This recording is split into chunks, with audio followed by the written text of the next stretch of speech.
Shalom.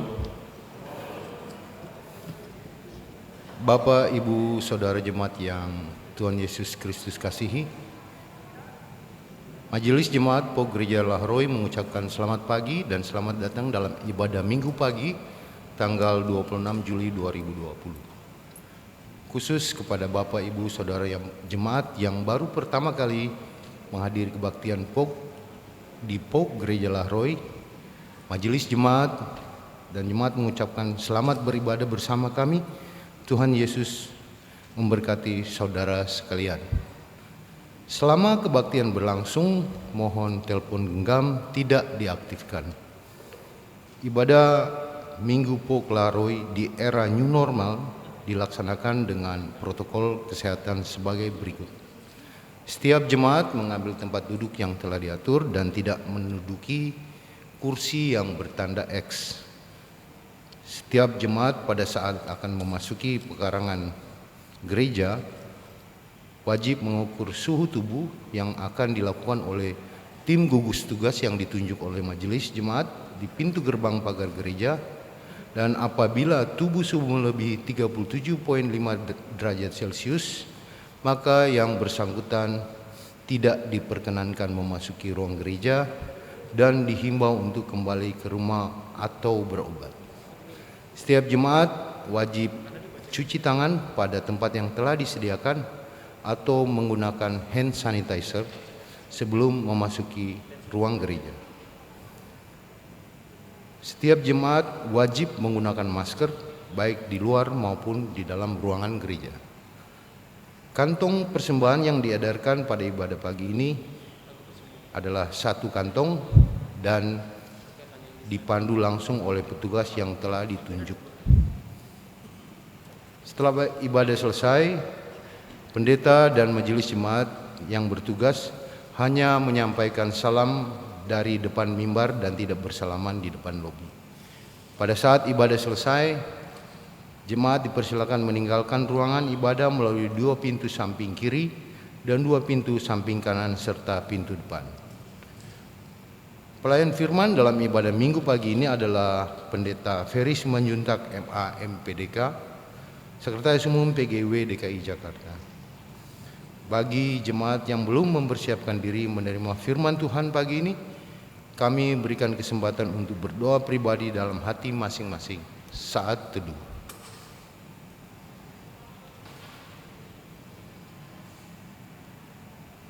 Selesai. Kami mengundang dengan hormat jemaat bangkit berdiri dan marilah kita memuji Tuhan dari PKJ nomor 8 bait 1 dan 2.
Jemaat yang dikasih Tuhan, mari kita habiskan ibadah kita. Pertolongan kita adalah dalam nama Tuhan yang menjadikan langit dan bumi, yang memelihara kesetiaannya sampai selama-lamanya, dan yang tidak pernah meninggalkan perbuatan tangannya. Kasih karunia dan damai sejahtera dari Allah Bapa kita dan dari Tuhan Yesus Kristus menyertai saudara sekalian. Amin.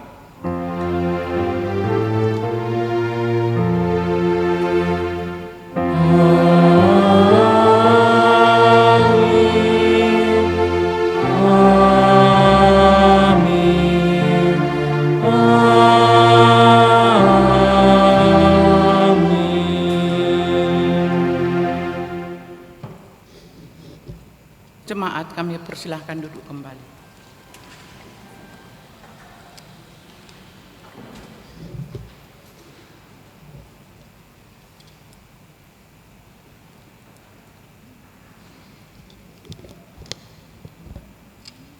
Jemaat yang dikasihi Tuhan Yesus Kristus, marilah kita berdoa.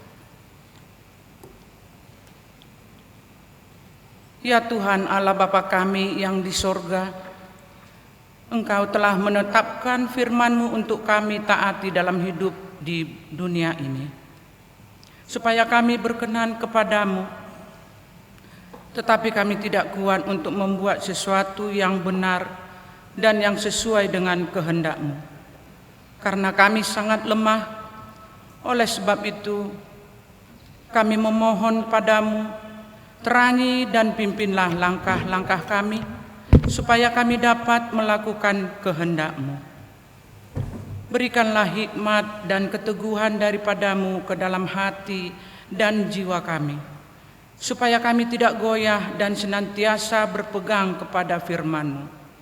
Demi kasih anugerah keselamatan dalam pengorbanan anak-Mu Yesus, Tuhan kami. Amin. Nats pembimbing pada ibadah minggu ini terambil dari Mika 6 ayatnya yang ke-8. Demikian firman Tuhan. Hai manusia, telah diberitahukan kepadamu apa yang baik, dan apakah yang dituntut Tuhan daripadamu, selain berlaku adil, mencintai kesetiaan, dan hidup dengan rendah hati di hadapan Allahmu. Haleluya. Kemuliaan bagi Allah di tempat yang maha tinggi. Kita sambut dengan bernyanyi dari nyanyian Kidung Baru nomor 10, baitnya yang pertama.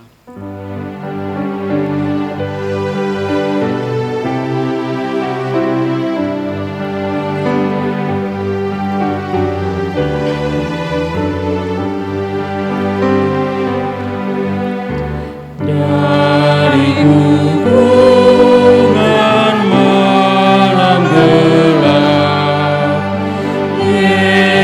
Tuhan, ku datanglah, masuk ke dalam terang-Mu tetap.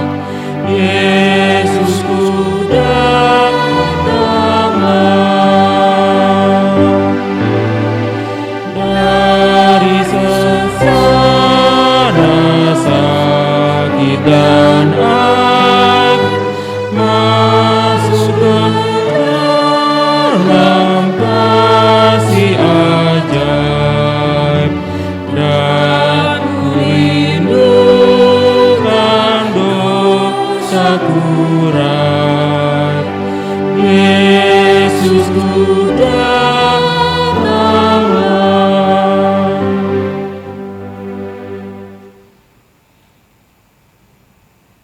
Jemaat, kita akan mendengar ke-10 hukum Taurat.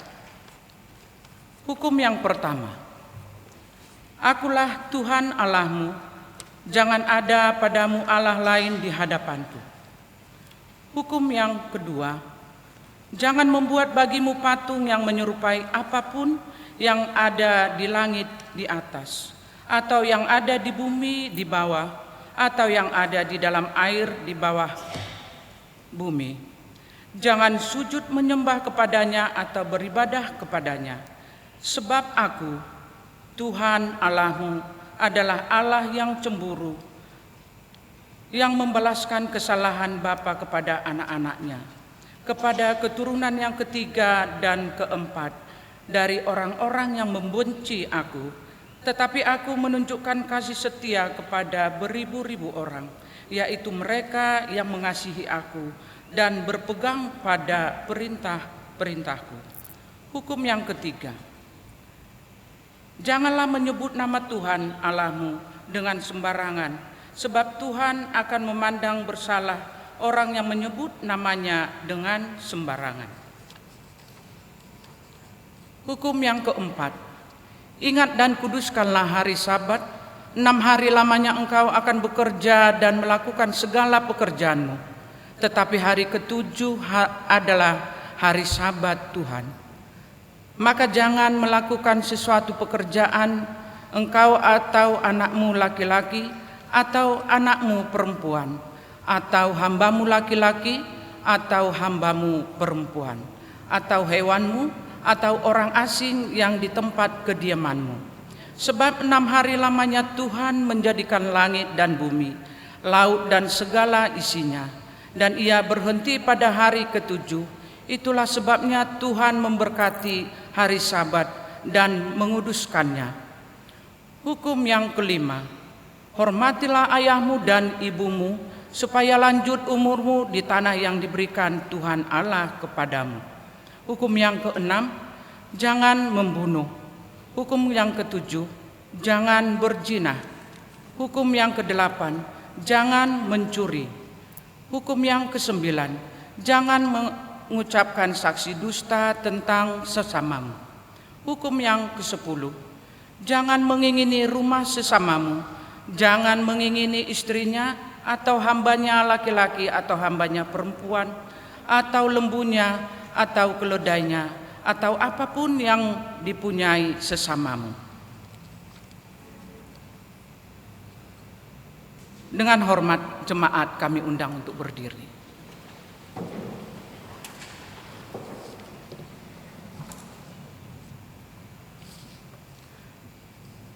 Dengan rasa sesal dan dengan segala kerendahan hati, kita mengaku bersama-sama akan dosa-dosa kita, kita berdoa.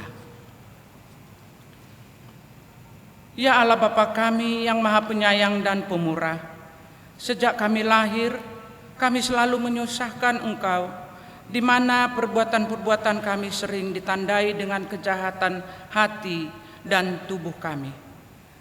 Kasihanilah kami, ajar dan terangi hati dan pikiran kami, supaya kami mengenal pemeliharaanmu yang mengatasi segala kekuasaan dan kemuliaan dunia, dengan ketentuanmu yang melampaui segala puncak dunia, sehingga kami merindukan keagunganmu dan untuk seterusnya rela dan takluk menyerahkan kelangsungan hidup kami padamu.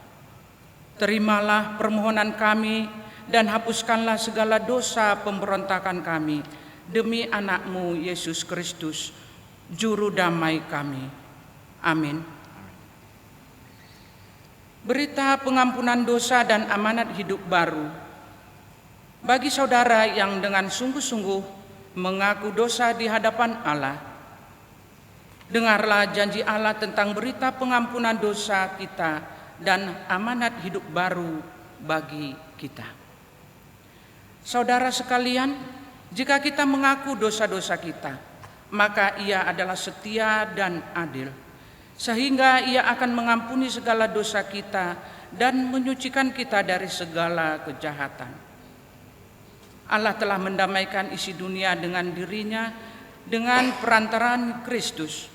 Oleh sebab itu, biarlah kita juga diperdamaikan sama sendiri dengan saling mengampuni serta mengambil bagian dalam damai sejahtera Allah. Demikian firman Tuhan.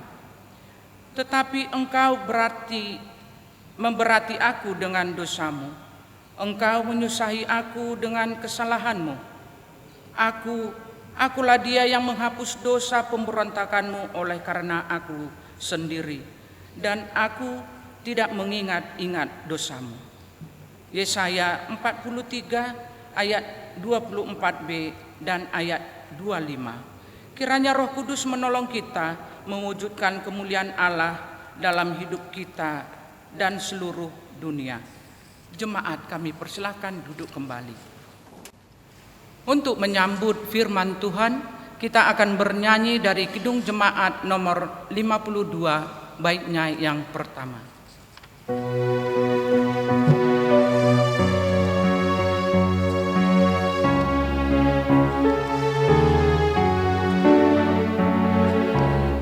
Sabda Tuhan Allah bagai dirus hujan turun menyirami tanah dan tumbuhan, langit maupun bumi. Bukalah telinga, hai dengar sabdanya, umat manusia.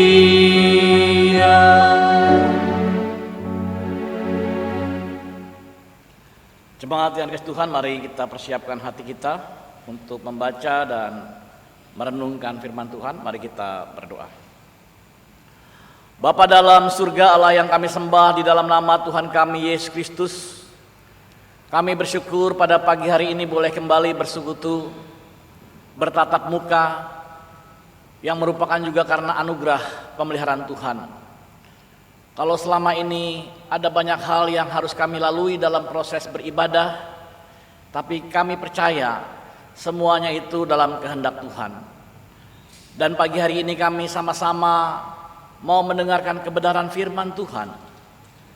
Biarlah Tuhan melawat siapapun yang hadir pada hari ini, sehingga kami boleh diteguhkan, kami boleh dikuatkan, bahkan kami boleh semakin taat dan setia kepada Tuhan. Hamba yang menyampaikan maupun jemaatmu biarlah sama-sama diberkati oleh firman Tuhan. Terima kasih Bapa di surga. Di dalam nama Tuhan Yesus kami naikkan doa ini. Amin. Pembacaan Alkitab kita terambil dari dua bagian. Yang pertama dari kitab Matius pasal 13 ayat 31 sampai 33. Bagian yang kedua Matius 13 ayat 44 sampai 52. Saya akan membaca bagian yang pertama dan bagian yang kedua nanti kita akan sama-sama berespon ria.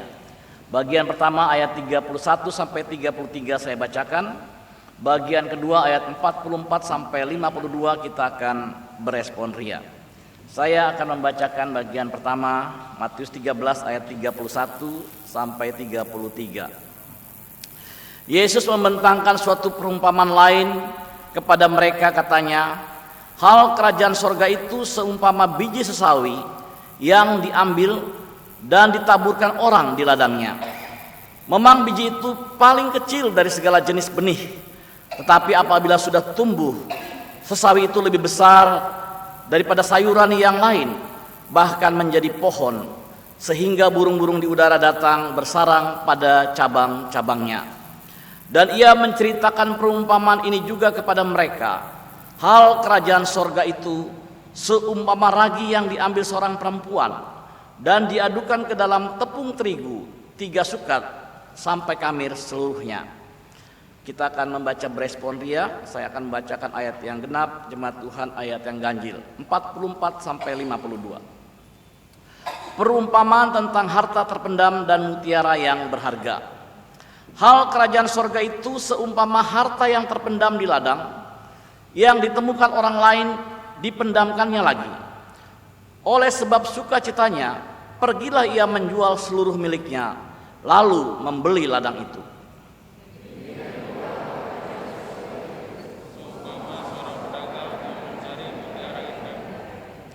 Setelah ditemukannya mutiara yang sangat berharga, ia pun pergi menjual seluruh miliknya, lalu membeli mutiara itu.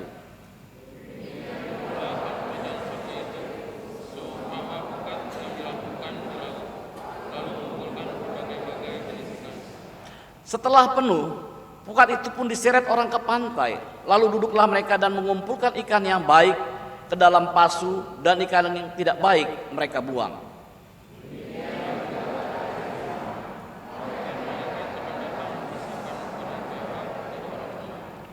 Lalu mencampakkan orang jahat ke dalam dapur api, di sanalah akan terdapat ratapan dan kertakan gigi.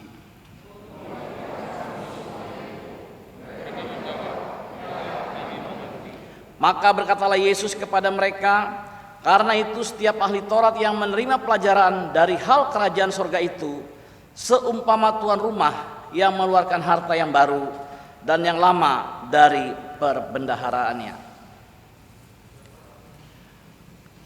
Berbahagialah setiap orang yang mendengar firman Tuhan dan memelihara dalam hidupnya. Haleluya. Haleluya, haleluya, haleluya.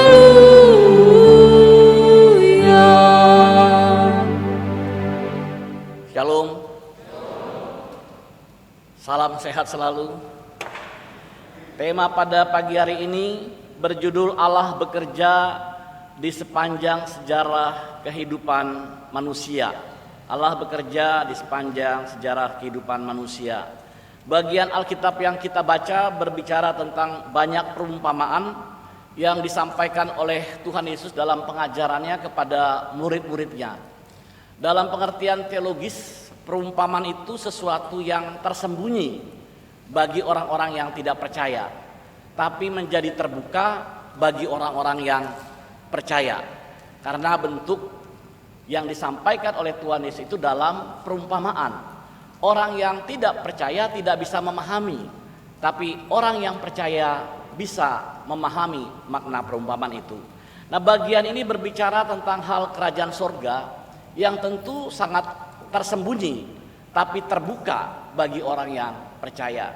Nah, kalau tema kita mau mengajak kita Allah bekerja di sepanjang sejarah kehidupan manusia, sebenarnya mau menggambarkan bagaimana pada akhirnya semua manusia itu harus sadar bahwa mereka itu punya tujuan dalam hidupnya. Apa yang menjadi tujuan hidup kita, dan itu akan dikerjakan, akan dilakukan di dalam kehidupan kita hari lepas hari. Kalau kita bisa flashback di dalam sejarah Alkitab, maka kita akan melihat bahwa proses yang harus dilalui oleh bangsa Israel untuk sampai ke tanah perjanjian dari sebuah keluarga. Abraham memperanakan Ishak, Ishak memperanakan Yakub, Yakub akhirnya disebut sebagai Israel, memiliki 12 anak yang disebut dengan 12 suku Israel. Mereka banyak bertumbuh, mereka banyak, semakin banyak, dan tinggal di Mesir. Lama-kelamaan mereka menjadi sebuah bangsa yang besar. Karena perintah Tuhan maka mereka harus meninggalkan Mesir untuk nanti menempati suatu tanah yang disebut dengan tanah perjanjian. Proses bagaimana bangsa Israel harus sampai ke Mesir. Di dalam sejarah Alkitab kita tahu bahwa harusnya itu bisa ditempuh 40 hari, tapi nyatanya harus 40 tahun. Ada proses yang panjang, ada proses yang menyakitkan, ada proses dalam konteks kehidupan manusia. Bagaimana mereka harus mengarungi satu perjalanan yang sangat jauh dari negara Mesir sampai ke tanah perjanjian, yaitu Israel yang sekarang. Proses itu bukan hanya perjalanan ziarah yang biasa, harus melewati padang gurun, harus melewati suku-suku bangsa. Mereka harus berperang, mereka harus menahan derita, mereka harus menahan sengsara karena perjalanan yang sangat jauh. Tetapi dalam proses itu Tuhan selalu mengingatkan dengan janji-janjinya bahwa kalau engkau tetap taat, engkau setia, maka tanah perjanjian itu menjadi milik pusakanya. Bagian ini mau mengingatkan bagaimana akhirnya bangsa Israel sampai ke tanah perjanjian yang melalui proses yang sangat berat. Kadang-kadang mereka mau kembali pada waktu mereka sudah sampai di Babel, peristiwa Nebukadnezar. Yeremia mengingatkan bangsa itu, jangan pernah berpikir untuk kembali ke Mesir. Engkau harus bertahan. Kalau engkau setia, maka engkau akan diberkati. Nabi-nabi mengingatkan bangsa Israel dengan kekuatan. Supaya apa? Mereka tetap percaya. Hidup ini banyak tantangannya, banyak masalahnya, secara khusus untuk bangsa Israel yang sedang dalam perjalanan. Tetapi sekali lagi, Allah yang mereka sembah itu adalah Allah yang hidup. Allah yang selalu memberikan pertolongan yang nyata pada waktu mereka berseru-seru kepadanya. Maka banyak sekali mujizat yang muncul dalam Alkitab yang kita ketahui. Pada waktu siang hari mereka kepanasan melalui padang gurun. Karena kalau panas Jakarta masih biasa, tapi panas di sana sangat panas. Karena tidak seperti sekarang ada pohon. Kalau panas sangat panas, kalau dingin ya sangat dingin. Bangsa itu harus melewati peristiwa itu, sehingga Allah menolong mereka. Pada waktu siang hari Allah memberikan tiang awan, malam hari tiang api, supaya bangsa ini dapat melewati satu proses perjalanan sampai ke tanah perjanjian. Kita tahu kenapa mereka harus lama, karena dua hal. Bangsa ini masih suka bersungut-sungut. Bangsa ini seringkali tidak taat dan setia kepada Tuhan, sehingga mereka harus lama sampai ke tanah perjanjian. Nah, pada bagian ini saya mau merefleksikan di dalam kehidupan kita. Bagian Alkitab yang kita baca sebenarnya mau menggambarkan bagaimana kehidupan manusia selalu mengalami proses untuk sampai dengan tujuan hidupnya, memuliakan nama Tuhan. Proses di dalam kehidupan kita secara manusia itu dalam konteks usia. Kita tidak tahu berapa usia kita nanti dipanggil Tuhan. Tapi mau tidak mau, suka tidak suka, manusia pasti akan mengalami yang namanya kematian. Untuk sampai kita mempersiapkan diri di dalam proses itu, apa yang kita buat? Apa yang kita lakukan? Ada banyak sekarang ini, khususnya juga musibah-musibah yang terjadi di seluruh dunia. Kita tahu ada pandemi COVID-19 yang menakutkan, mengerikan. Tapi bagi orang percaya, apapun yang terjadi, kalau mereka percaya bahwa ada Tuhan, ada tujuan hidupnya, maka kematian bukan sesuatu yang menakutkan. Kematian bukan sesuatu yang mengerikan. Tapi kita percaya bahwa pada waktu kita dipanggil Tuhan, maka kita akan bersama-sama dengan Dia. Proses akhir yang harus diyakini oleh orang yang beriman karena tahu tujuan hidupnya. Maka dari itu di dalam kehidupan kita hari lepas hari, sadar ataupun tidak, semua kita akan mengalami proses. Sebagai seorang anak kita akan mengalami proses. Sebagai seorang ibu kita mengalami proses. Sebagai seorang suami kita mengalami proses. Bagaimana proses itu kita lalui bersama-sama dengan Tuhan.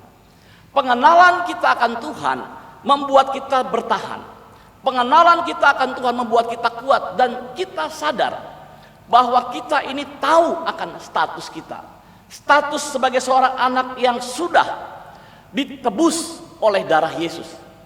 Status sebagai seorang anak Tuhan yang mengerti, memahami bahwa Yohanes 3 ayat 16 katakan, karena begitu besar kasih Allah akan dunia ini, sehingga Ia mengaruniakan anaknya yang tunggal, supaya setiap orang yang percaya kepadanya tidak binasa, melainkan beroleh hidup yang kekal.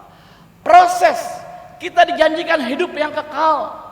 Tetapi untuk dapat sampai kita mengalami seperti itu, mau tidak mau kita akan mengalami proses. Proses spiritualitas, artinya proses pembentukan iman kita kepada Tuhan. Ada banyak tantangan dalam konteks iman. Ada orang yang mengatakan dalam bentuk 3 ta, melalui harta, melalui tahta, melalui cinta, cinta. Kadang-kadang karena harta kita bisa lupa dengan Tuhan. Bapak Ibu bisa melihat peristiwa-peristiwa melalui media.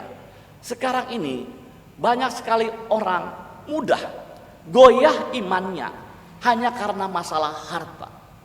Karena harta mereka bisa meninggalkan imannya kepada Tuhan. Mereka tidak tahu firman Tuhan katakan, apa gunanya memperoleh seluruh dunia kalau kita kehilangan nyawanya. Artinya bahwa setelah kita kematian ada kehidupan yang dijanjikan. Inilah perumpamaan yang disampaikan oleh Yesus kepada murid-muridnya, supaya mereka setiap hari sadar. Mereka tahu bahwa mereka sedang diproses, Kalau biji sesawi yang kecil akhirnya bisa bertumbuh melalui proses. Mungkin perlu disiram, ada matahari, proses semuanya untuk dapat sampai kepada satu iman, keyakinan percaya bahwa Allah di dalam Kristus adalah Allah yang hidup. Allah di dalam Kristus adalah Allah yang menolong kita, menyertai kita, memberikan kekuatan kepada kita. Sehingga kita jauh dari rasa takut, kita jauh dari rasa khawatir, dari rasa was-was apapun yang menimpa bangsa ini. Baik itu wabah, penyakit, atau kehidupan, karena kita bergantung kepada Tuhan. Nah, bagaimana kita menyikapi proses itu di dalam kehidupan kita? Kalau kita tahu tujuan hidup kita, maka kita akan gak pernah lari kemana-mana. Tapi kalau kita lupa bahwa ada tujuan hidup kita, maka kita bisa lari kemana-mana. Saya pernah menyampaikan cerita ini, saya tidak tahu apakah ini sudah beberapa kali, tapi saya ingat cerita ini mau menggambarkan bahwa jangan sampai lupa dengan tujuan hidup kita. Ada seorang pendeta bernama Pendeta Silitonga. Nah, biar aja ada Ibu Silitonga di sini kan.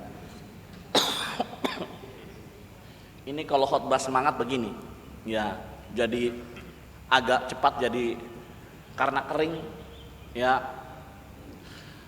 Dari Medan mau menuju Jakarta, dari kampung, ya. Tapi kalau Ibu Silitonga kan sudah di kota, ya. Jadi ini pendeta, bukan majelis, ya. Ya, hanya nama kiasan saja. Dari kampung mau ke Jakarta. Pada waktu mau ke Jakarta dia mampir ke bandara Kuala Namu di Medan. Bandara yang sangat canggih, bagus, sehingga kalau dari kampung sampai melihat bandara seperti itu, matanya agak sedikit kaget, terperangah karena kagum melihat suasana yang luar biasa, karena dari kampung tidak melihat seperti itu. Karena terkagum-kagum, maka pendeta ini banyak melihat, ada di sisi kanan, ada di sisi kiri, ada di sisi belakang, ada di sisi depan. Semua tidak lepas dari pandangannya karena kagumnya melihat bandara Kuala Namu. Dan dia semakin terkagum pada satu saat dia melihat di satu pojok ruangan ada satu alat yang jika dimasukkan koin, maka alat itu dapat berkata, gitu. Pak Pendeta tertarik dengan alat itu, maka dia hampiri. Dia perhatikan cukup lama. Akhirnya karena penasaran, maka Pak Pendeta itu ikut. Ya, mau tahu apakah alat itu juga bisa memahami beliau. Diambil koin, maka dimasukkan. Alat itu berkata langsung, nama Anda Pendeta Silitonga, umur 60 tahun, berat 70 kg, bla bla bla, mau menuju Jakarta. Kaget pendeta itu. Oh, kok alat itu bisa tahu? Karena penasaran, mulai ada rasa berpikir, kira-kira kalau saya ganti pakaian, alat ini bisa memahami juga atau tidak. Sehingga dia ambil koper kecilnya, dia ke toilet, dia ganti baju. Agak cukup lama, dia berganti baju, dan dia kembali lagi menghampiri alat itu. Dia ambil koin, dia masukkan kembali. Sama, alat itu mengatakan nama Anda Pendeta Silitonga, umur 60 tahun, berat 70 kg, bla bla bla, menuju Jakarta. Kaget dia. Makin penasaran karena pendeta. Dia mulai pikir-pikir lagi kenapa alat ini bisa canggih. Maka dia berpikir kalau saya pakai toga pendeta, kira-kira alat ini tahu juga atau tidak, gitu. Dia ambil kopernya kembali, dia kembali ke toilet cukup lama. Dia cari-cari, akhirnya dia menemukan toga pendeta, dia pakai, dia sudah berkaca, wah sudah jadi seperti pendeta, padahal dia sudah pendeta kan, gitu. Dia hampiri alat itu, dia ambil koin kembali, dimasukkan. Alat itu berkata bahwa Anda Pendeta Silitonga, Anda sudah 30 menit terlambat menuju Jakarta. Jadi karena dia terpaku dengan alat itu, dia lupa akan tujuannya mau pergi ke Jakarta. Bapak Ibu sekalian, cerita ini mau menggambarkan di dalam kehidupan kita ada banyak hal yang seperti itu. Sebagai seorang keluarga muda yang sedang meniti karier yang ada di depan mata, bagus, tidak masalah, tapi jangan lupa dengan yang namanya Tuhan. Di sekeliling kita, pandanglah dunia, banyak yang mencoba merayu kita untuk menjauh, melupakan sama Tuhan. Kalau kita lupa dengan tujuan hidup kita untuk memuliakan nama Tuhan, maka kita bisa terseret-seret. Banyak orang hanya karena harta dia meninggalkan Tuhan, menjauh dari Tuhan. Karena tahta atau kedudukan dia lupa sama Tuhan. Dia tidak takut sama Tuhan, bahkan dia berani melawan sama Tuhan. Karena cinta, banyak pemuda-pemudi kompromi dengan yang namanya dosa. Firman Tuhan sudah tegas mengatakan bahwa terang dan gelap tidak bisa bersatu. Tapi nggak apa-apa, kan masih dalam PDKT. Ingat bagaimana pada waktu manusia jatuh ke dalam dosa. Alkitab katakan semua pohon yang baik dan jahat ini boleh dimakan buahnya, tapi kecuali pohon yang baik dan jahat itu. Apa kata manusia? Dirubah, yang harusnya boleh dikatakan tidak boleh, yang harusnya tidak boleh dikatakan boleh. Dan inilah tabiat kedagingan manusia. Dan tabiat-tabiat seperti itu ada di dalam diri kita. Karena pada waktu Adam dan Hawa jatuh ke dalam dosa, maka Alkitab katakan di dalam Roma 3 ayat 23, semua orang telah berbuat dosa dan telah kehilangan kemuliaan Allah. Roma 6 ayat 23 katakan upah dosa adalah maut, terpisah dari Tuhan Allah. Maka sadar ataupun tidak, mungkin kita ini orang Kristen, punya KTP, tapi kita tidak tahu bahwa sebenarnya diri kita sedang terpisah dengan Tuhan Allah. Hubungan kita rusak. Karena apa? Karena dosa-dosa yang kita buat. Dosa-dosa yang terus-menerus kita lakukan membuat kita lama-lama jauh daripada Tuhan. Dosa-dosa yang terus-menerus kita buat membuat kita seperti yang mengabaikan Tuhan. Maka dari itu pada pagi hari ini kalau firman Tuhan mengingatkan, engkau sedang diproses oleh Tuhan. Pada waktu engkau jatuh ke dalam dosa, maka kebenaran firman Tuhan yang kita dengar selalu mengingatkan kita untuk kembali. Kitab Yosua katakan jangan engkau menyimpang ke kanan ataupun ke kiri. Pada waktu engkau hidup benar, maka engkau hidupnya akan beruntung. Maka dari itu kita dapat memeriksa diri kita yang sedang diproses oleh Tuhan. Apakah kita tetap ada di dalam rel Tuhan? Atau kita hidup di dalam kegagalan, kalah karena proses. Yohanes pasal 15 katakan bahwa setiap ranting-ranting yang tidak berbuah itu dikerat supaya menjadi berbuah, dan itulah yang menjadi tujuan hidup kita. Kita mau tidak mau harus sadar bahwa kita ini harus menjadi saksi karena status kita sebagai seorang pelayan Tuhan, seorang hamba Tuhan. Inilah yang dipegang oleh Samuel pada waktu dia dapat bertahan menghadapi anak-anak Imam Eli yang durjana, yang jahat. Tapi Samuel sadar akan statusnya, sehingga pada waktu diajak untuk melakukan hal-hal yang salah, dia tidak melakukan karena dia sadar statusnya sebagai seorang pelayan Tuhan. Dan di dalam kehidupan kita di dunia ini tantangannya sama. Maka dari itu tema kita mengajak Allah bekerja di sepanjang sejarah kehidupan manusia. Siapa yang menjadi sejarah? Ya diri kita sendiri. Pada akhirnya kita dapat menjadi saksi atau tidak bagaimana kehidupan kita di hadapan Tuhan. Proses yang sekarang ada di dalam diri kita dibentuk. Maka kita harus menjadi orang yang kuat. Tanggalkan dosa, hidup yang lama. 2 Korintus 5 ayat 15 katakan segala sesuatu di dalam diri kita yang lama sudah berlalu, yang baru sudah datang. Bagaimana kita ada di dalam kehidupan. Secara spiritualitas kita mau fokus bahwa kalau kita mau sungguh-sungguh hidup di dalam Tuhan, sungguh-sungguh mau menjadi anak terang, menjadi anak terang. Jangan menjadi yang anak remang-remang. Tidak terang, tidak gelap. Dia pilih remang-remang. Maka dari itu kalau mau menjadi terang, harus terang. Supaya apa? Supaya kita dapat menjadi saksi. Sekarang ini, di dunia ini, di dalam kehidupan, dibutuhkan pribadi-pribadi yang handal. Pribadi-pribadi yang harus menunjukkan eksistensi. Supaya jangan sampai nama Tuhan dipermalukan karena kehidupan kita. Sebagai seorang pendeta, sebagai seorang majelis, sebagai seorang pelayan Tuhan, hidup kita ini menjadi saksi.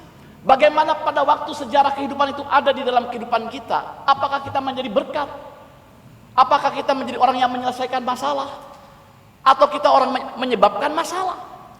Kita menjadi orang yang menjadi batu sandungan? Atau kita justru menjadi orang-orang yang menjadi contoh? Sejarah kehidupan itu ada di dalam diri kita masing-masing. Dan bersama dengan Tuhan kita pasti bisa. Perjalanan ziarah bangsa Israel mau menggambarkan tema kita pada pagi hari ini. Bagaimana Allah bekerja di sepanjang sejarah kehidupan manusia dan di dalam kehidupan kita sebagai manusia. Maka kita dapat mengintrospeksi diri kita. Apakah ada hal-hal yang Tuhan minta untuk kita tanggalkan? Apakah ada yang Tuhan minta untuk kita lepaskan? Apakah ada yang Tuhan minta untuk kita jauhkan? Memang sakit, tapi inilah Yesus katakan pada waktu engkau mengambil keputusan untuk mengikut Yesus, maka engkau harus menyangkal diri dan memikul salib. Upahnya besar di surga. Janjinya kita akan menerima kehidupan kekal bersama-sama dengan Tuhan. Kalau perumpamaan-perumpamaan tadi yang kita baca mau menggambarkan bagaimana semua ada di dalam satu proses untuk kerajaan surga. Dan kita sebagai umat yang percaya saat ini juga mengalami proses. Saya tidak tahu bagaimana Allah memproses Bapak, Ibu, dan jemaat sekalian. Tapi percayalah, Tuhan tidak pernah katakan tidak ada masalah. Tapi yang Tuhan janjikan, pada waktu engkau ada masalah, pada waktu engkau ada persoalan, maka tangan Tuhan tidak pernah kurang panjang untuk menolong kita. Janji-janjinya ya dan amin. Apa yang menjadi kesulitan kita, apa yang menjadi pergumulan kita, percayalah, teguhkanlah hatimu, kuatkanlah hatimu, jadilah pemenang, jadilah umat pemenang. Karena kita percaya dengan cara itu nama Tuhan semakin dimuliakan. Jadilah saksi Tuhan yang hidup, sehingga orang dapat melihat, dunia dapat menyaksikan. Matius 5 ayat 16 katakan, hendaklah terangmu bercahaya, disaksikan oleh banyak orang, supaya Bapamu di surga dimuliakan. Biarlah hidup kita menjadi terang, sehingga nama Tuhan dipermuliakan. Biarlah firman ini boleh menjadi berkat buat kita semua. Amin. Meresponi kebenaran firman Tuhan, kita menyambut dengan nyanyian.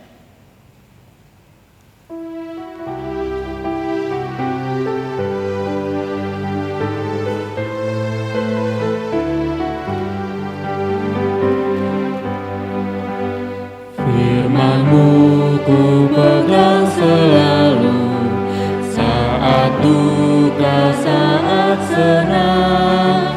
Jalan hidup yang akan datang, tangan Tuhan yang memegang. Pencobaan menghimpit aku dan menjadi keluhanku. Firman-Mu ku pegang selalu, sayap-Mu tempat berteduh. Firman-Mu Tuhan ku pegang selalu. Hilanglah keraguanku,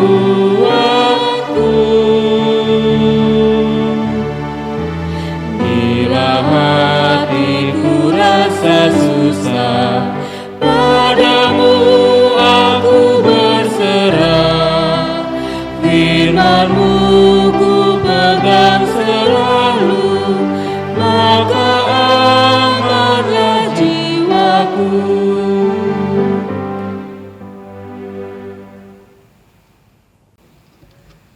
Jemaat yang dikasihi Tuhan Yesus Kristus, kami undang untuk berdiri.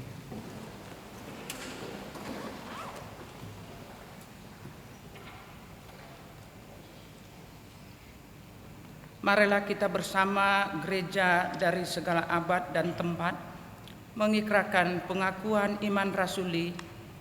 Masing-masing kita berkata, Aku percaya kepada Allah, Bapa yang Maha Kuasa, Khalik langit dan bumi, dan kepada Yesus Kristus, anaknya yang tunggal Tuhan kita, yang dikandung daripada Roh Kudus, lahir dari anak darah Maria, yang menderita di bawah pemerintahan Pontius Pilatus, disalibkan, mati dan dikuburkan, turun dalam kerajaan maut.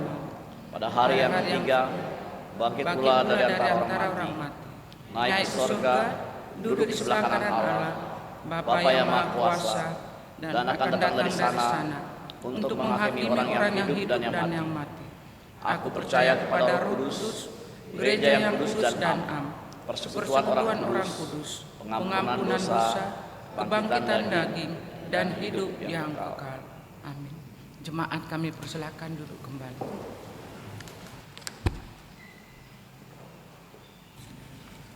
Bapak, Ibu, Saudara jemaat yang dikasihi Tuhan Yesus Kristus, tibalah saatnya kita akan memberikan persembahan syukur kita.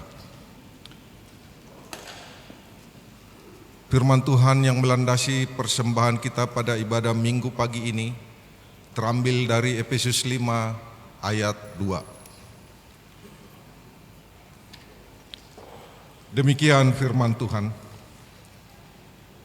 Dan hiduplah di dalam kasih, sebagaimana Kristus Yesus juga telah mengasihi kamu dan telah menyerahkan dirinya untuk kita sebagai persembahan dan korban yang harum bagi Allah.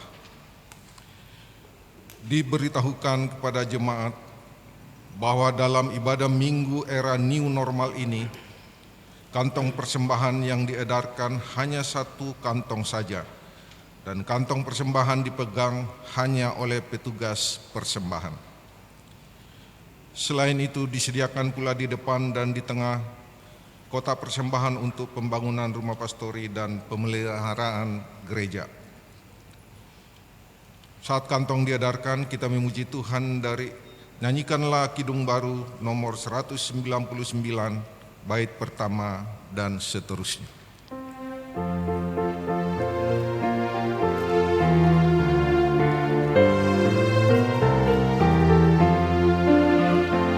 Sudahkah yang terbaik ku berikan kepada Yesus Tuhanku? Besar pengorbanannya di Kalvari, diharapnya terbaik dariku. Berapa yang terhilang telah ku cari, dan ku lepaskan yang terbelenggu. Sudahkah yang terbaik ku berikan kepada Yesus Tuhanku?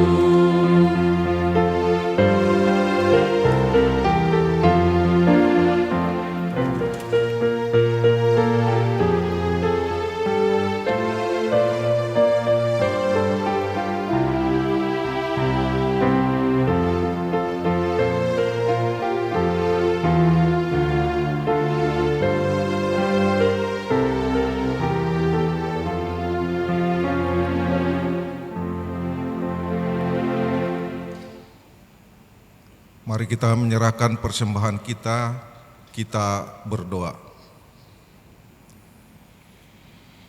Tuhan Allah yang maha baik dan maha pengasih, terima kasih Tuhan atas segala penyertaan Tuhan di dalam kehidupan kami. Terlebih Tuhan masih memberikan kepada kami kesehatan, kekuatan di masa pandemi COVID-19 untuk kembali bersama-sama beribadah bersama saudara-saudara kami. Terima kasih Tuhan, kami mohon kepadamu biarlah Engkau juga tetap memberikan kepada kami kekuatan untuk hari-hari selanjutnya. Terlebih Tuhan pada saat ini, firman Tuhan yang sudah ditaburkan oleh hamba-Mu, yang menguatkan kami Tuhan dan mengingatkan kami untuk fokus kepada Tuhan. Biarlah Tuhan tetap menjaga kami, memberkati kami.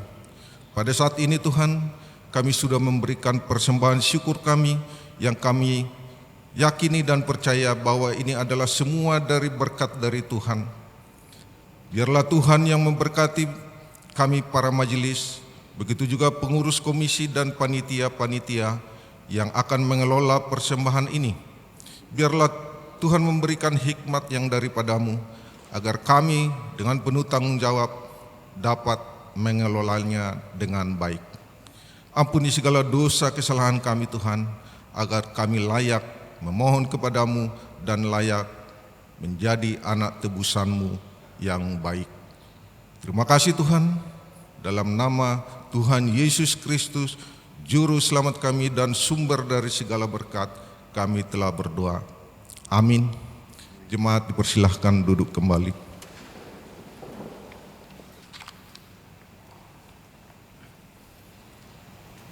Warta Jemaat Minggu tanggal 26 Juli 2020.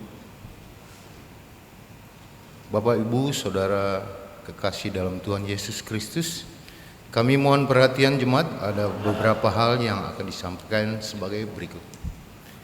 Bidang pelayanan dan kesaksian. Berita duka cita.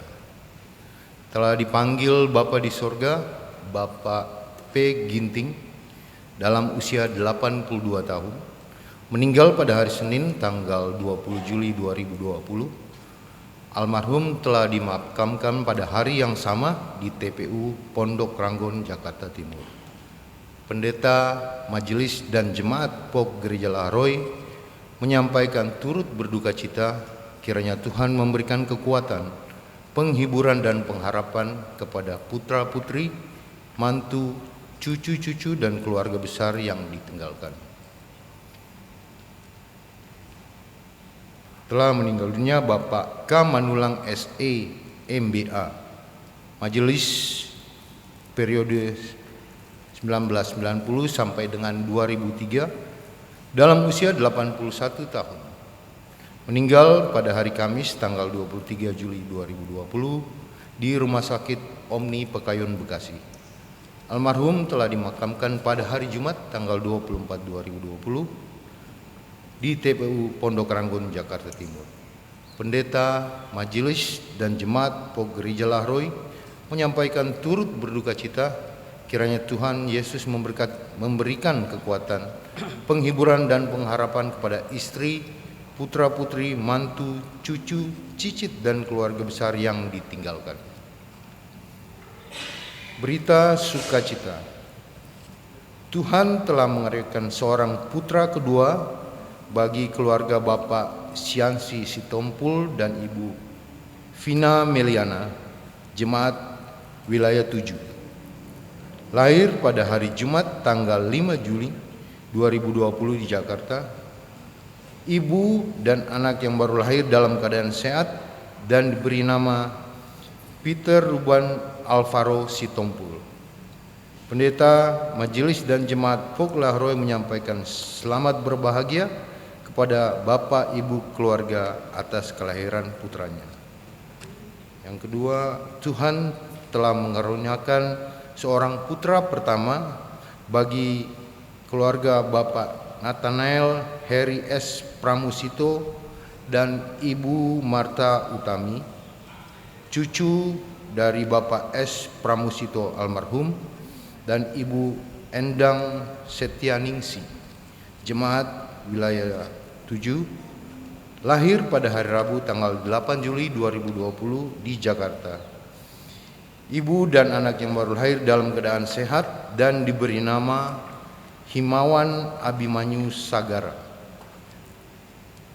Yang ketiga, Tuhan telah mengaruniakan seorang putra pertama bagi keluarga Bapak Narotama Putra Perdana SE dan Ibu Hana Vertiwa Oktaviani Saurma Boru Pasaribu SI, cucu dari Bapak Nelson Pasaribu dan Ibu Majelis Budi Sumaryanti, jemaat wilayah 6. Lahir pada hari Kamis tanggal 23 Juli 2020 di Rumah Sakit Ibu dan Anak Permata Cibubur. Ibu dan anak yang baru lahir dalam keadaan sehat dan diberi nama Theodore Axela Asyara Perdansa. Jemaat dan pendeta serta majelis mengucapkan selamat berbahagia pada Bapak, Ibu, dan keluarga atas kelahiran putranya. Bidang 4 Ekubang diberitahukan kepada jemaat bahwa pembangunan rumah pendeta panitia pembangunan rumah pendeta telah menyelesaikan tugasnya dan telah dibubarkan pada hari Jumat tanggal 24 Juli 2020 dengan saldo dana sebesar Rp1.960.615.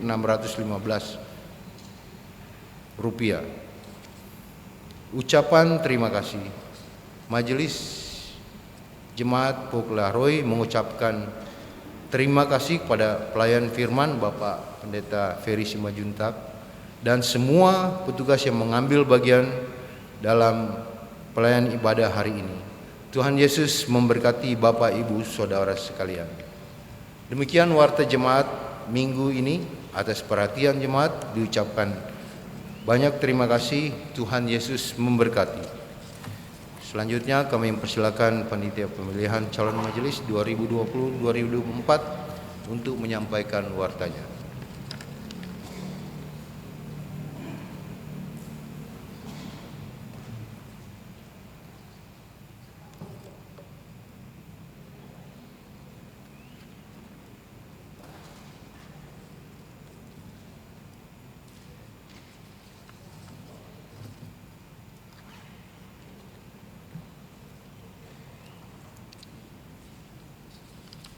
Shalom. Bapak Ibu yang dikasihi Tuhan Yesus, kami dari Panitia Majelis Jemaat periode 2020-2024 mohon waktu dan perhatiannya untuk beberapa hal berikut. Pertama, berdasarkan keputusan rapat pleno Panitia Pemilihan Majelis Jemaat periode 2020-2024 tanggal 25 Juli 2020 telah ditetapkan nama-nama calon majelis jemaat definitif periode 2020-2024 sebagai berikut. 1. Saida Siagian. 2. Nurasitua Agustina Arwan. 3. Yana Sarki Hetaria. 4. Saud Rikson Purba. 5. Natalius Eka Wijaya. 6. Sandra Desi Siahaan. 7. Nelly Hutauruk. 8. B. Nurance Sipahutar. 9. Damayanti. 10. Edu Haposan Manalu. 11. Siswanto Hari Yuwono. 12. M. Pasaribu. 13. Laksmi Diah Simanjuntak. 14. Harry James Tombokan. 15. Esther Diana Mangke. 16. Heri Alan Ulaan. 17. Adian Gogo Hutagalung. 18. Betty Sritonga. 19. Prandian Jusprihantoro. 20. Santi Irwana Hutauruk. 21. Sally Frista Boru Pakpahan. 22. Mary Sirait. 23. Mulyo Sunarko. 24. Budi Sumaryanti. 25. Yosi AN Hiti Jahu Besi. 26. Sarma MA Rita Simangunsong. 27. Anjar F. Sinaga. 28. Rona Murni Hutasoid Esa. 29. Matilda Heriej. 30. Sumardi Esos. 31. Erita Siregar Esa MH.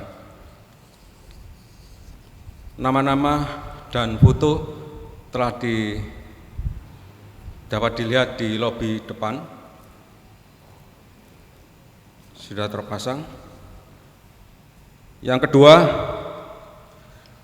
apabila ada anggota jemaat yang keberatan atas nama-nama calon anggota majelis jemaat definitif tersebut di atas, dapat menyampaikan keberatan tertulis kepada panitia pemilihan majelis jemaat dengan mencantumkan nama, alamat, dan nomor keanggotaan Jemaat POG Gereja Laheroi dengan jelas, serta dengan memberikan bukti dan fakta yang jelas atas keberatan yang disampaikan. Pembinaan yang ketiga, pembinaan tahap kedua calon majelis jemaat definitif periode 2020-2024 selanjutnya akan dilaksanakan pada hari Sabtu tanggal 1 Agustus 2020 mulai pukul 08.00 WIB. Pembinaan tahap kedua ini wajib diikuti oleh seluruh calon majelis jemaat definitif. Demikian untuk dapat diketahui bersama. Terima kasih perhatiannya. Tuhan Yesus memberkati.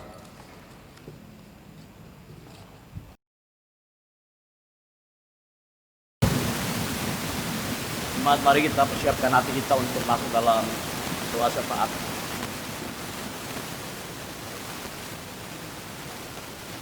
Bapa dalam surga, Allah yang kami sembah di dalam nama Tuhan kami Yesus Kristus, kami bersyukur padamu Tuhan kalau pada pagi hari ini dapat berkumpul bersekutu di tempat ini. Kebenaran firman Tuhan sudah disampaikan. Biarlah itu menjadi bagian di dalam kehidupan kami untuk sama-sama kami boleh memahami bahwa kami dibentuk, diproses agar hidup kami menjadi kemuliaan bagi nama Tuhan. Masing-masing kami bisa memahami, masing-masing kami bisa mengetahui hal-hal yang saat ini masih menjadi pergumulan di dalam kehidupan kami. Biarlah Roh Kudus menolong kami, memberikan kekuatan agar kami dapat menyangkali setiap sikap, setiap perbuatan yang tidak memuliakan nama Tuhan. Untuk itu sebagai hamba-Mu pada pagi hari ini hamba berdoa, Tuhan kiranya Engkau menolong. Kalau pada hari ini ada jemaat-Mu yang masih bergumul di dalam proses pembentukan untuk menjadi pribadi-pribadi yang berkenan di hadapan Tuhan. Mungkin karakter kami, sifat kami, tabiat kami, bahkan hidup kami masih dalam proses. Kiranya Tuhan memberikan kekuatan dan pertolongan sehingga sedikit demi sedikit, setiap hari, setiap sifat kami dibaharui untuk menjadi baru di hadapan Tuhan. Hamba berdoa agar Tuhan menolong dan memberikan kekuatan, memberikan kemenangan, sehingga itu menjadi sejarah bagian di dalam kehidupan kami yang dapat kami saksikan kepada banyak orang bahwa ini semua karena Tuhan, bahwa ini semua karena anugerah Tuhan. Kalaupun kami berhasil, ini karena Tuhan. Kalaupun kami dapat menjadi seperti sekarang, ini juga semua karena Tuhan. Dan biarlah nama Tuhan dimuliakan. Terima kasih Bapa di surga kalau pada hari ini kebenaran firman Tuhan boleh meneguhkan kami. Pada kesempatan ini juga kami mau berdoa secara khusus untuk saudara-saudara kami yang ada dalam masa-masa pemulihan maupun yang sedang sakit. Biarlah kasih Tuhan, darah-Mu yang tercurah di kayu salib boleh menjadi bilur-bilur menyembuhkan buat saudara-saudara kami yang sedang sakit dan dalam masa-masa pemulihan. Untuk itu kami berdoa untuk Ibu Tiurma Sri Tonga Boruna Baban yang sedang dirawat di rumah, Ibu Mariana Sitinjak yang juga sedang dirawat di rumah, Ibu Erna Manuhutu yang sakit juga sedang dirawat di rumah. Demikian Ibu Enieti Nyalam yang sudah ada dalam masa-masa pemulihan, biarlah Tuhan juga memberkati. Ibu Maria Magdalena yang sakit dan masa pemulihan juga sedang ada di rumah. Bapak Petrus Sende, Ibu Luciati Sutino, Bapak Diki Kurniawan yang sedang sakit dirawat di Rumah Sakit Siloam, Ibu Foni Dencil, Bapak Pendeta Ferdinand Munte, Bapak Joni Hasugian, Bapak Parmen Sitorus, Ibu Vero Lewakobesi yang sedang dirawat di Rumah Sakit Polri, Ibu Rama Sinta Pontuan yang sedang dirawat di rumah. Kami berdoa Bapak untuk mereka yang sakit dan sedang ada di rumah. Biarlah Tuhan memberikan kesembuhan kepada mereka. Kami berdoa di dalam nama Tuhan Yesus agar kuasa Tuhan dinyatakan. Setiap obat-obatan yang diminum dan dimakan, biarlah menjadi cara Tuhan untuk memulihkan dan menyembuhkan mereka semua. Terima kasih Bapak. Kami berdoa untuk mereka yang sedang dalam pemulihan maupun sakit. Kami juga mau berdoa untuk anak-anak sekolah minggu. Biarlah Tuhan memberkati anak-anak kami yang sedang bersekolah, baik TK, SD, SMP, SMA, bahkan sampai perguruan tinggi. Tuhan berkati mereka semua. Berikan hikmat, kepintaran, sehingga mereka dapat mengikuti studi. Walaupun kami tahu pada saat ini mereka harus belajar dari rumah, tapi apapun proses belajarnya, biarlah Tuhan memberkati mereka semua. Berikan kepada mereka kesehatan, kekuatan, agar anak-anak kami boleh menjadi anak-anak yang bertumbuh di dalam pengenalan akan Tuhan. Kami serahkan anak-anak kami juga ke dalam tangan pengasihan Tuhan. Berdoa untuk saudara-saudara kami yang masih bergumul untuk teman hidup, untuk pekerjaan, untuk keturunan, untuk jodoh. Tuhan berkati mereka. Apa yang menjadi pergumulan di dalam hidup mereka, biarlah Tuhan menjawab tepat pada waktunya, sehingga nama Tuhan boleh dipermuliakan. Kami serahkan dan ikut mendukung setiap mereka yang sedang bergumul. Kami juga mau berdoa bersyukur untuk saudara-saudara kami yang sudah Tuhan tambahkan umurnya 1 tahun. Kami bersyukur juga untuk saudara-saudara kami yang sudah Tuhan tambahkan 1 tahun kembali usia pernikahan. Dari tanggal 20 sampai 26 Juli 2020 ini. Terima kasih Bapak. Kalau mereka ada dalam pemeliharaan Tuhan, ke depan biarlah kasih Tuhan boleh tetap menyertai mereka. Kami juga mau berdoa Bapak untuk majelis-majelis yang sudah terpilih dan ada dalam masa-masa pembinaan. Tuhan berkati, Rencana ibadah untuk peneguhan juga Tuhan berkati. Kami serahkan semua majelis-majelis yang terpilih ini ke dalam tangan pengasihan Tuhan. Biarlah Tuhan memberikan kekuatan, semangat, tekad untuk tetap setia dalam periode waktu melayani sebagai majelis di tempat ini. Kami serahkan juga ke dalam tangan pengasihan Tuhan. Demikian juga kami berdoa untuk semua pelayanan-pelayanan yang ada di tempat ini, baik komisi-komisi, Tuhan memberkati. Badan pelayanan kategorial juga Tuhan berkati. Semua sektor Tuhan berkati. Sehingga setiap ibadah-ibadah, kegiatan-kegiatan yang dilakukan, biarlah itu menjadi cara Tuhan untuk memproses, membentuk, mendewasakan semua anggota jemaat di tempat ini. Tuhan memberkati. Terima kasih Bapak, kami juga terus mendukung dalam doa untuk bangsa kami yang sedang menangani secara khusus masalah pandemi COVID-19, agar Tuhan memberikan hikmat sehingga bangsa ini boleh diberkati oleh Tuhan. Pandemi ini boleh berlalu hanya karena kasih dan anugerah Tuhan. Kami serahkan juga ke dalam tangan pengasihan Tuhan. Berdoa untuk Bapak Presiden, Wakil Presiden, para menteri, serta para pemimpin-pemimpin. Biarlah Tuhan memberkati mereka sehingga setiap kebijakan, keputusan yang mereka ambil, mereka lakukan karena takut akan Tuhan.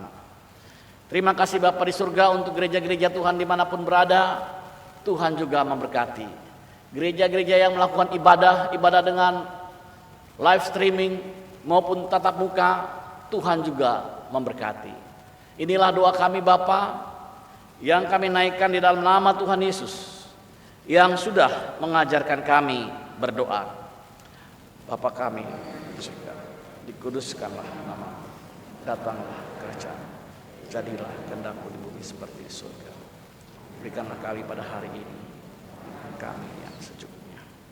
Ampunlah kami akan kesalahan kami, seperti kami ampun orang yang bersalah kepada kami.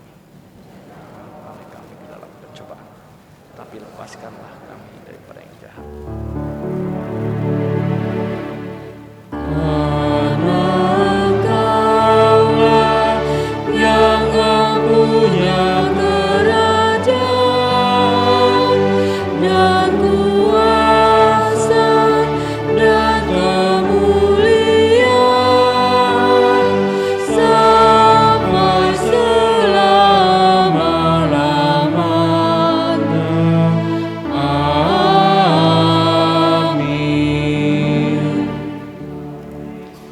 Diundang bangkit berdiri, nyanyian pengutusan NKB nomor 128 ayat 1.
Jemaat kekasih Kristus, firman kebenaran telah saudara-saudara dengar, janji kesetiaan Tuhan telah saudara miliki. Pulanglah dalam damai sejahtera ke tempat masing-masing dan terimalah berkat Tuhan. Tuhan memberkati engkau dan melindungi engkau. Tuhan menyinari engkau dengan wajahnya dan memberi engkau kasih karunia. Tuhan menghadapkan wajahnya kepadamu dan memberi engkau damai sejahtera. Amin.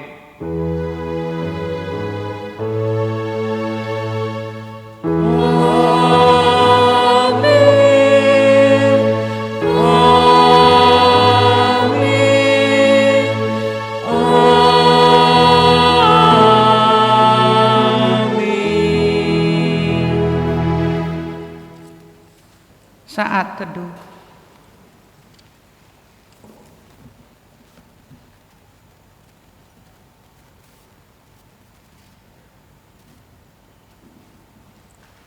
Saat teduh selesai, ibadah kita telah selesai.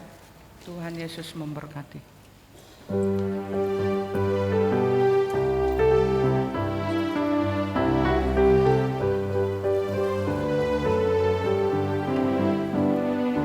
Ku mau berjalan dengan juru selamatku di lembah berbunga dan berair sejuk. Ya kemana juga aku mau mengikutnya, sampai aku tiba di negeri baka. Ikut, ikut, ikut Tuhan Yesus, ku tetap mendengar dan mengikutnya. Ikut, ikut, ikut Tuhan Yesus, ya kemana juga ku mengikutnya.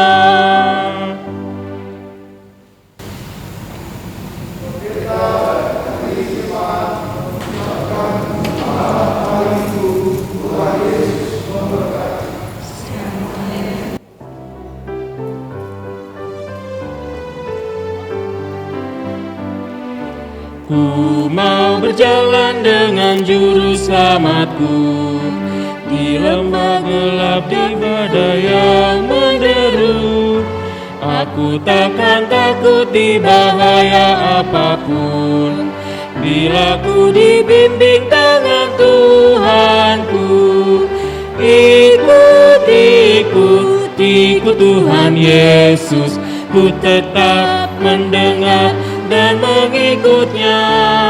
Ikut, ikut, ikut Tuhan Yesus, ya kemana juga ku mengikutnya.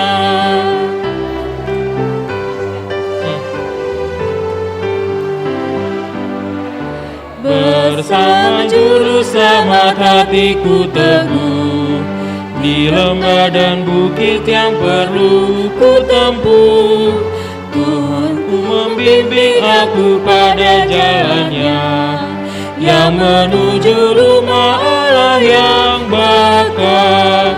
Ikut, ikut, ikut Tuhan Yesus, ku tetap mendengar dan mengikutnya.